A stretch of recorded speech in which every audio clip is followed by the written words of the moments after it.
മരങ്ങാട്ടുപള്ളി ഗ്രാമപഞ്ചായത്തിന്റെയും കുടുംബാരോഗ്യ കേന്ദ്രത്തിന്റെയും ആഭിമുഖ്യത്തിൽ പാലിയേറ്റീവ് ദിനാചരണം നടന്നു. ആശുപത്രി കോൺഫറൻസ് ഹാളിൽ നടന്ന സമ്മേളനത്തിൽ ഗ്രാമപഞ്ചായത്ത് പ്രസിഡന്റ് ബെൽജി എമ്മാനുവൽ അധ്യക്ഷനായിരുന്നു. പഞ്ചായത്തിലെ ഏറ്റവും നിർധനരായ 14 പാലിയേറ്റീവ് കുടുംബങ്ങൾക്കായുള്ള ഭക്ഷ്യക്കിറ്റുകളുടെ വിതരണോദ്ഘാടനം ബ്ലോക്ക് പഞ്ചായത്ത് അംഗം ജോൺസൺ പുളിക്കയിൽ നിർവഹിച്ചു. പാലിയേറ്റീവ് പ്രവർത്തനങ്ങളെക്കുറിച്ച് കുടുംബാരോഗ്യ കേന്ദ്രം മെഡിക്കൽ ഓഫീസർ ഡോക്ടർ യശോധരൻ ഗോപാലനും പാലിയേറ്റീവ് നഴ്സ് റീന ചെറിയാനും വിവരിച്ചു.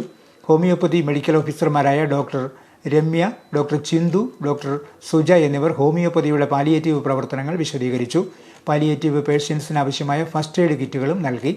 ഗ്രാമപഞ്ചായത്ത് vice president Usha Raju, ward മെമ്പർമാരായ Salimol, Nirmala Divakaran, Praseetha Sajeev, JHI Bindu MC, PHN Mollykutty Mathew തുടങ്ങിയവർ പ്രസംഗിച്ചു. പാലിയേറ്റീവ് രോഗികൾക്കായി വിവിധ ഉപകരണങ്ങൾ നൽകിയ മഹത് വ്യക്തികളെയും വോക്കർ നൽകിയ കുറിച്ചിത്താനം കർഷകതലം കൂട്ടായ്മയെയും അഭിനന്ദിച്ചു. പാലിയേറ്റീവ് നഴ്സ് റീന ചെറിയാനെ മൊമന്റോ നൽകി ആദരിച്ചു.